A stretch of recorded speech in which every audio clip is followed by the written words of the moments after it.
اعوذ باللہ من الشیطان الرجیم، بسم اللہ الرحمن الرحیم، السلام علیکم ورحمۃ اللہ وبرکاتہ۔ ہاکائی کے ایک اور ایپیسوڈ کے ساتھ آپ کا میزبان محمد سعد اسلم حاضر خدمت ہے۔ محترم عدنان مرزا صاحب ایک بار پھر ہمارے ساتھ اسٹوڈنٹ موجود ہیں، بہت بہت شکریہ آپ کی آمد کا۔ اور عدنان بھائی، افسوسناک ایک واقعہ پیش آیا ہے جو ایک بار پھر ہمارے جو ایمان ہے ہم سب کا اور ہمارا جو دین کا جذبہ ہے اس کو ٹیسٹ کرنے کی کوشش کی گئی ہے۔ بیسکلی ایک بار پھر سویڈن میں قرآن کی بے حرمتی کی گئی ہے، جلایا گیا ہے باقاعدہ، اور یہ سب ہوا ہے ترکیہ کی جو ایمبیسی ہے اس کے بالکل سامنے۔ پس منظر تھوڑا سا اس کے اوپر تھوڑی سی بات کر لیتے ہیں کہ اس کی کیا وجہ ہے کہ ترکیہ کی ایمبیسی کے سامنے ہی کیا ہے، اور ترکی کے اندر تو بہت زبردست اس کے اوپر جو ہے وہ احتجاج بھی ہو رہے ہیں اور ساری چیزیں ہیں، اور ترکی نے ایک اور بہت زبردست سٹینڈ لیا، اس کے بارے میں بھی آپ بتائیے گا کہ جو نیٹو کے حوالے سے، تو اس کے اوپر آپ کی رائے؟ جی، ہم اس میں تھوڑا سا پیچھے جاتے ہیں کہ اس کو کانٹیکسٹ دیں۔ شروع آپ دیکھیں، یہ جب سیریا کے اندر جب سے یہ مسئلہ چلا تھا، پہلے وہاں پر سول وار ہوئی، پھر اس کے بعد یہ مختلف پاورز جو ہیں اس کے اندر انوالومنٹ ہوئی ان لوگوں کی، اور اس میں ترکی ہے، یو ایس ہے، رشیا ہے، اسرائیل ہے، یورپ انوالو ہے، سعودیہ اور یو اے ای وغیرہ۔ تو یہاں پر جو انٹرسٹ ہے، جتنی بھی کنٹریز ہیں سب کے اپنے اپنے انٹرسٹ ہیں۔ اس میں جو سیریا کے اندر ڈفرینٹ پارٹیز جو لوکل بھی ہیں، اس میں آپ کا ایک تو بشار الاسد ہیں، وہ کیونکہ شیعہ گورنمنٹ ہے ان کے ساتھ، العلوی ہیں وہ بیسکلی، وہ شیعوں کا بھی ایک ڈفرینٹ سیکٹ ہے، اور پھر جو اس کے علاوہ جو وہاں پر جو میجورٹی لوگ تھے وہ سنی ہیں، اور پھر ادھر ایتھنیکلی وہاں پر کرد بھی ہیں اور عربس بھی ہیں، ٹھیک ہے۔ اب کرد لوگوں کا ہم نے پہلے بھی ڈسکس کیا تھا کہ یہ جو کرد قوم ہے یہ بیسیکلی مسلمان ہیں، لیکن یہ 4 مختلف کنٹریز میں ڈیوائیڈڈ ہیں۔ یہ جب 40s میں جب World War II کے بعد سے جو کٹائے یہ نئے ملک بنے تھے، تو ان کو اس وقت انہوں نے انگریزوں کا اس وقت ساتھ دیا تھا، اور اس وقت انگریزوں نے ان کو کہا تھا کہ ہم آپ کو جو ہے نا ایک کنٹری بنا کے دیں گے، لیکن وہ اس طرح ہوا نہیں، اور اب یہ جو ہے نا سیریا، ترکی، ایران اور عراق میں یہ کرد قوم ہے۔ اینی ویز، تو اب کرد جو ہے سیریا کا جو ناردرن حصہ ہے، اور وہ ٹرکی کا سدرن حصے اس پٹی پہ، تو ادھر ایک گروپ ہے PKK، اور PKK کو جو ترکیہ ہے وہ ٹیررسٹ قرار سمجھتے ہیں کہ وہ لوگ ٹیررسٹ گروپ ہے، اور اس کے علاوہ آئی تھنک یونائٹڈ اسٹیٹس نے بھی جو ہے نا اس گروپ کو ایک ٹیررسٹ گروپ ڈیزگنیٹ کیا ہوا ہے۔ یہ بیسکلی چاہتے ہیں کہ ان کا جو ہے نا ایک لینڈ ان کو مل جائے، تو یہ اس کے لیے جدوجہد کرتے رہے۔ تو اب وہ انہوں نے اب PKK جو ہے وہ بیسکلی وہاں پر ایکٹیو ہے، تو ترکیہ کے اندر انہوں نے اٹیکس کیے تھے، ترکیہ نے ان کے کچھ لوگوں کو بھی اریسٹ کیا ہوا ہے، اور اس طرح سے وہ ان کا ایک چلتا رہتا ہے۔ تو ترکیہ کا ایک انٹرسٹ یہ ہے کہ وہ جو سدرن اس کی جو بارڈر ہے وہاں پر کوئی ایسے عناصر رہے نہیں، تو وہ اس کی وجہ سے جو ہے نا کافی ملٹری آپریشنز کرتے رہے۔ ٹھیک ہے، اچھا، تو اس وقت اس طرح اس گروپ کے ساتھ تعلق رکھنے والے کچھ لوگ جو ہیں وہ سویڈن کے اندر ہیں۔ اوکے، ٹھیک ہے، ان کو وہاں پر جو سویڈن اور ترکیہ کا جو چل رہا ہے، وہ بیسکلی ترکیہ نے ان سے ایکسٹریڈیشن مانگی تھی تقریباً 33 لوگوں کی، اور اس کو ڈینائی کر دیا گیا تھا، ٹھیک ہے، سویڈن نے۔ ٹھیک ہے، پھر پچھلے سال فیبرری کے اندر رشیا اور یوکرین کا سلسلہ سٹارٹ ہوا، ٹھیک ہے، اور وہ ابھی تک چل رہا ہے۔ تو یہ جو سویڈن ہے یہ اسکینڈینیوین کنٹریز میں آتے ہیں، یہ 5 کنٹریز ہیں آپ کا، اس میں Norway, Sweden, Finland, Denmark اور آئس لینڈ۔ تو جو ناروے، سویڈن اور فن لینڈ ہے نا، یہ بالکل رشیا کے ساتھ لگتے ہیں اوپر لائن سے ہے، تو فن لینڈ تو بہت زیادہ قریب ہے، لیکن ناروے کا کچھ اوپر والا حصہ جو ہے نا آ کے لگتا ہے، اور سویڈن بھی وہاں پر۔ تو جب یہ یوکرین اور رشیا کا معاملہ شروع ہوا، اور پھر ان کو لگا کہ جو ہے نا یورپ اور یونائٹڈ اسٹیٹس جو ہیں وہ رشیا کو اب واپس نہیں گئے، تو ان کو یہ لوگ کافی عرصے سے نان الائنڈ رہتے تھے، یعنی نیٹو کے پارٹ نہیں تھے یہ۔ تو ان کو ایسا لگا کہ اب کیونکہ یوکرین جو ہے وہ بیسکلی رشیا کلیم کر رہا ہے، تو پھر ہمارے لیے بھی مسئلہ ہو سکتا ہے، تو انہوں نے اپنا یہ سٹینس ختم کیا، اور انہوں نے نیٹو کے اندر اپلائی کرنے کا فیصلہ کیا کہ ہم جو ہے نا مئی کے اندر سوچا کہ ہم نیٹو میں اپنے آپ کو آ جاتے ہیں. ٹھیک ہے. تو نیٹو جو ہے وہ سب سے بڑی جو ہے وہ ڈیفنس ایک ٹریٹی ہے, نارتھ اٹلانٹک ٹریٹی آرگنائزیشن, اور اس کے جو ترکیہ بھی اس کا ممبر ہے, اور ترکیہ کی فورسز بہت زیادہ اس میں انوالو ہیں. یعنی آئی تھنک یو ایس کے بعد اگر کسی کنٹری کی فورس ہے وہ ترکیہ کی ہے. تو اس اب ترکیہ اور نیٹو کے اندر آنے کے لیے جو ممبرس آنا چاہتے ہیں ان کو یونینیمسلی پورے جتنے بھی ممبرس ہیں ان کی طرف سے اوکے ہونی چاہیے. ٹھیک ہے. تو جب یہ معاملہ آیا پچھلے سال, اور اس سے پہلے میں ایک اور بات کروں, اس وقت رمضان کے دوران ایک پولیٹیشین ہے, وہ ہے تو ڈنمارک کا, لیکن اس کے پاس ڈول سٹیزن شپ ہے سویڈن کی بھی. تو ڈنمارک میں بھی اس نے کوشش کی تھی کہ وہ قرآن کو جلائے یہ تو, لیکن اس کو اس وقت اجازت نہیں ملی تھی. تو پھر اس نے سویڈن میں بھی جا کے نا اسی طرح سے پچھلے سال بھی کچھ اس طرح سے کارروائی کی تھی کہ وہ قرآن کو جلانا چاہ رہا تھا. بہت ہنگامے ہوتے رمضان کے اندر, بہت سارا اس کو روکا گیا تھا کسی طرح سے, لوگوں نے اس نے کوشش کی تھی. تو یہ والا سلسلہ بھی چل رہا تھا. تو پھر جب یہ مئی کے اندر انہوں نے سویڈن اور ناروے نے کہا کہ ہم لوگ جو ہیں نیٹو کے اندر آنا چاہتے ہیں, اس وقت ترکیہ نے آبجیکشن لگایا کہ بھائی ہمارے ان کے ساتھ کوئی ایشوز چل رہے ہیں, یہ لوگ ٹیررسٹ کو پناہ دیتے, سپورٹ کرتے ہیں, تو اس بیس پہ جو ہے نا یہ آ نہیں سکتے نیٹو میں جب تک کہ ہماری یہ چیز ریزالو نہیں ہے. اس وقت سے لے کے اب تک ان لوگوں کی باتیں چل رہی تھیں. ٹھیک ہے. تو وہ اب تک چل رہی تھیں اور لیکن ریسنٹلی کیا ہوا کہ یہ جو PKK والے کچھ کرد لوگ ہیں, عناصر جو ہیں, وہ انہوں نے سویڈن کے اندر پریزیڈنٹ طیب ایردوان کی ایک کٹ پتلی کو الٹا لٹکا کے جو ہے نا پروٹیسٹ کیا, ان کو اس طرح الٹا لٹکا کے, اور ان کو بیسکلی کہا کہ جس طرح سے یہ مسولینی تھا اٹالین فاشسٹ ڈکٹیٹر, اس کی طرح یہ اردوغان بھی اس طرح سے. تو اس یہ اسی مہینے کی بات ہے, ایک آدھ ہفتے کی پہلے کی بات ہے. تو اس وقت ترکیہ نے سویڈن کے جو ایمبیسڈر ہیں ان کو بلایا, یا بیسکلی ان کی اس پہ چل رہی تھی. تو اس چیز کو سپورٹ بھی کیا تھا ان لوگوں نے, کیا کہتے ہیں, کچھ پولیٹیشینس بھی تھے اس میں سویڈن کے. تو یہ سلسلہ ہوا, اور پھر فوراً ہی بات, یہ جو وہی جو بندہ تھا جس نے پچھلے سال قرآن رمضان کے دوران قرآن برن کرنے کی کوشش کی تھی, اسی نے دوبارہ ایک اور پروٹیسٹ کیا یہاں پر ترکیہ ایمبیسی کے سامنے سویڈن کے اندر, اور یہاں پہ انہوں نے باقاعدہ سے قرآن جلایا, اس کی بے حرمتی کی.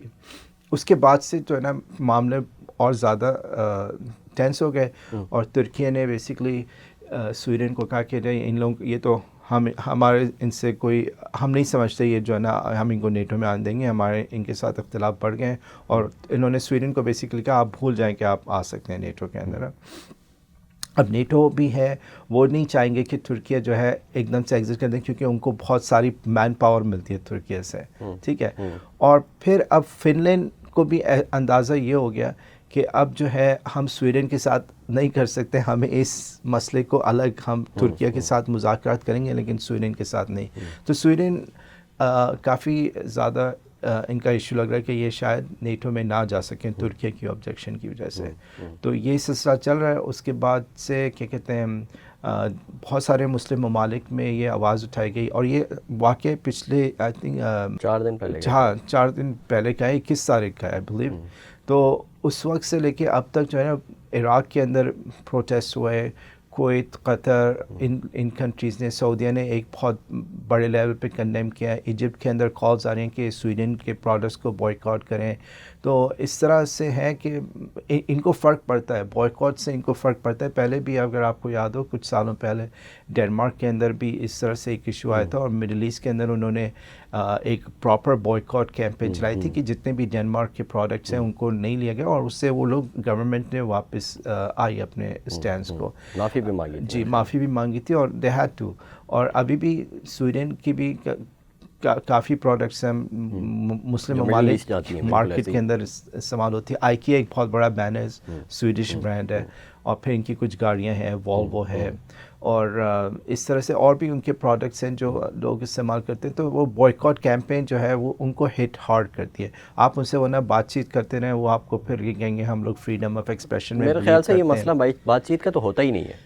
اور اب اس کے پیچھے اگر ڈیپ ڈگنگ کریں ہم تو نظر یہ آتا ہے کہ یہ شخص جس نے یہ کام کیا ہے اس کو بھی گورنمنٹ سپورٹ کر رہی تھی، اور وہ جو ترکیہ یہ بات کرتا ہے کہ اس گروپ کو جو ملیٹنٹ گروپ ہے اس کو سپورٹ اگر کرتی ہے جو سویڈن کی گورنمنٹ ہے، تو یہ ساری چیزیں جو ہے وہ آپس میں کنیکٹڈ نظر آتی ہیں. اور پزل کو اگر ہم جوڑیں تو پزل یہاں جا کے کمپلیٹ ہوتا ہے کہ جو پرائم منسٹر ہے سویڈن کا، اس نے یہ کہا ہے کہ ہم یہ سمجھتے ہیں کہ یہ واقعہ جو ہے وہ تھوڑا سا ایگزیجریشن کی جانب تو جا رہا ہے، لیکن فریڈم آف ایکسپریشن تو بہرحال ہے اور ہم اسے کسی بھی صورت میں غلط نہیں کہیں گے.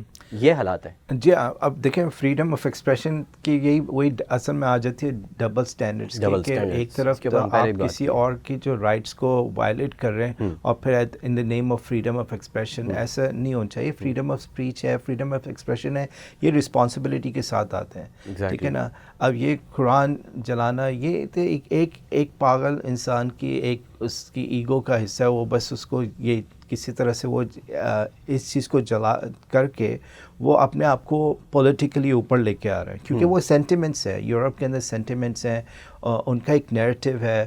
اس نیریٹو کے خلاف کوئی بھی کوئی کام ایسا کرتا ہے تو وہ نا اس سے ان کا اسپوکس پرسن بن رہا ہے. بالکل جس طرح سے اپنا انڈیا کے اندر بہت سارے پالیٹیشینس ہیں، وہ کنٹروورشل بات اگینسٹ مسلمس اسی لیے کرتے ہیں تاکہ وہ پولیٹیکلی وہ سارا ان کی پالیٹکس کی وجہ یہی ہے. جی تو وہ ایک ان کا بیسکلی ویک ایریا ہے مسلمانوں کے خلاف جو ہے وہ اوپن سیزن ہے بیسکلی ان کے لیے، جب چاہے جو ہے وہ ہمارے سینٹیمنٹس کے ساتھ کرتے ہیں اور اس کا پھر یہ اس طرح سے آگے. اور میری اپنی ذاتی رائے، یہ کوئی اختلاف کر سکتا ہے. سب سے بڑا مسئلہ یہ ہے کہ یہ کرنے کی ہمت ان سب لوگوں کو، یہ والا واقعہ ہو یا اس سے پہلے جتنے بھی واقعات ہوئے ہوں، کنٹریز کو سپورٹ کرنے کی ان واقعات کو، اور جو لوگ اس میں ملوث ہیں ان کی ہمت صرف اس وجہ سے ہوتی ہے کہ لیڈرشپ نہیں ہے مسلمس کی، سوائے ایک اگر ہم ورلڈ وائڈ بات کریں تو رجب طیب اردگان جو ہیں ان کے علاوہ کوئی اور نظر ہی نہیں آتا کہ جو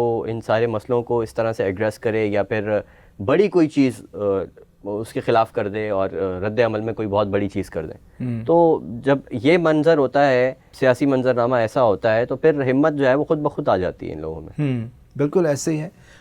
اصل میں انٹرنیشنلی ہماری اسٹینڈنگ کافی ویک ہے ایز مسلمس، ایون دو ہمارے نمبرز اچھے خاصے ہیں، لیکن وہی بات ہے کہ ویک لیڈرشپ ایک بہت بڑا اثر throughout the history. At least جو ہماری میموریز میں ہے کہ وہ پچھلے 40-50 سال میں ہر ایرا میں کوئی ایک بندہ ایٹ لیسٹ ہوتا ہے مسلمان لیڈر. باقی سب کوئی بھی نہیں بول رہا ہوتا ہے، لیکن وہ کبھی کہیں ملیشیا سے ہوتا ہے تو کبھی ترکی سے ہوتا ہے، کبھی ایران سے ہوتا ہے، لیکن وہ ایک لیڈر ہوتا ہے جو ایٹ لیسٹ کچھ بول رہا ہوتا ہے. Shah Faisal was one of them. جی تو ایردوان از دیٹس وائی جو ہے نا کافی جو آپ کے یورپین لیڈرز ہیں وہ خلاف ہیں ایردوان کے، اور وہ ایسی چیز کو سپورٹ نہیں کرتے، اور آئی مین ایردوان کو سپورٹ نہیں کرتے. اور جو بھی کوئی ایردوان کے خلاف آتا ہے اپوزیشن میں، اس کو کسی نہ چاہے وہ اچھا ہو برا ہو، بس وہ چاہتے ہیں کہ اسی طرح سے ایردوان کی جو پولیٹیکل یا پبلک اسٹینڈنگ ہے وہ کسی طرح سے کم ہو. اور انفارچونیٹلی اسلام کے نام پر بننے والے ملک پاکستان کی طرف سے ایسا کوئی بندہ آیا ہی نہیں شاید. بہت تھوڑے ٹائم کے لیے ایک آدھ واقعہ میں ہم نے سنا کہ مسٹر بھٹو نے کچھ ایک چیزیں اس طرح کی تھی، یا پھر شاید کچھ ایک چیزیں ضیاء الحق کی ہمیں سننے کی آئیں، لیکن بہت بڑی کوئی چیز بڑے ایرا تک جو ہے وہ پاکستان کی طرف سے کبھی نہیں جا سکی. ہاں بہت کم ایسا ہوا ہے. آئی مین آپ یہ کہہ سکتے ہیں ایون ریسنٹ ٹائمس میں عمران خان نے بھی اگر کسی پولیٹیکل انٹرنیشنل اسٹیج پہ کوئی چیز باتیں کی، وہ بھی آئی مین ایٹ لیسٹ یہ ہوا کہ آرٹیکولیٹ کر سکتے ہیں نا، لیکن باقی اس کے علاوہ آپ کو کوئی اتنا ہائی لیول پہ لیڈرشپ اس طرح سے بولتی ہوئی نظر نہیں آتی. آپ پچھلے 20-30 ایئرز میں دیکھ لیں، آئی مین بولتے ہیں لیکن بس وہ صرف بولنے کی حد تک ہے، اس کے علاوہ کچھ کر ہی نہیں سکتے نا. مطلب اس لیول پہ جا کے نہیں کر سکتے جس لیول کے اوپر جو ہے وہ ہم نے شاہ فیصل کو کرتے ہوئے دیکھا چیزیں. جی ماضی کی اگر بات کریں, ریسنٹ ٹائم کی بات کریں تو طیب اردگان کی بات کریں, جی تو اس طرح کی کوئی چیز کرتے ہوئے پاکستانی کوئی لیڈر نظر وہ اصل میں اس کی ایک اور وجہ یہ بھی ہے کہ ہماری جو اسٹینڈنگ ہے اکنامکلی ہم بہت ویک ہیں, اور ہم ہر کنٹری کے جو ہے نا بیسکلی احسان مند ہیں. آپ تو وہ ذرا سا آپ کچھ یہاں سے بولنے یا آپ کی کوشش ہوتی ہے کچھ بولیں تو آگے سے وہ آپ کی کہتے ہیں یہ ایکسیلریٹر سے پاؤں ہٹا دیتے ہیں. بالکل. تو وہ تو اب دیکھیں ترکی نے اپنے آپ کو ایک انٹرنیشنلی اپنے آپ کو اس لیول پہ آ کے کھڑا کیا کہ ایٹ لیسٹ وہ کچھ بولتے ہیں تو اس میں کچھ وہ ہوتے کیونکہ دے ڈونٹ کیئر, وہ کسی کا قرض ان کے اوپر نہیں ہے. ٹھیک ہے ان کی اکانومی سفر کر رہی ہے لیکن ایٹ دا سیم ٹائم ایک ان کی عزت ہے انٹرنیشنلی.